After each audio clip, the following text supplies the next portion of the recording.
know, can take many shapes and forms depending on the person and the faith tradition. However, all prayer has one thing in common: a desire for a loving relationship with God. Psalm 62 states, "Trust in God at all times. O people, pour out your heart before him. God is a refuge for us." In our honest pouring out of our hearts in prayer, we are invited to trust that God hears us, desiring to be our refuge and strength.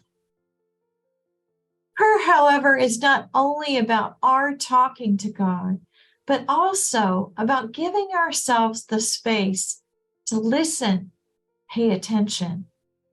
Remember, God may respond to our prayer in ways we don't expect. God can surprise us. Most importantly, prayer is a dialogue. It is a reciprocal, mutual sharing between friends, as Ignatius of Loyola described it, where we are on sacred ground. I was introduced to Ignatian spirituality about 20 years ago. At the time, my father passed away, and the experience made me desire to make some changes in my life. One desire was to develop a deeper connection with God. I discovered a book by spiritual writer Margaret Self entitled Inner Compass, an invitation to Ignatian spirituality that really spoke to me. Maybe you have found in your faith walk too, coming across the right book at the right time to be a way God is teaching and guiding you. In this book, Self gives an image of how our daily prayer weaves in and out of our lived experience.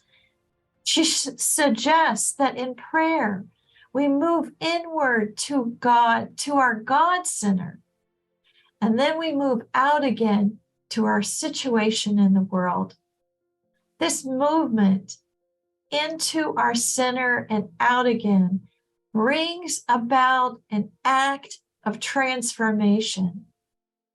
She goes on to say that our transformation in prayer is not always dramatic, but often subtle and gentle, but carries with it a healing power back into the world in which we live. In other words, our prayer not only changes us, but also transforms the world around us as we bring God's loving grace into it from our time in prayer.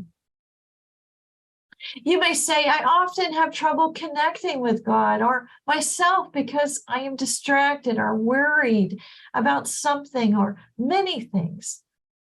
I can't be still and just center.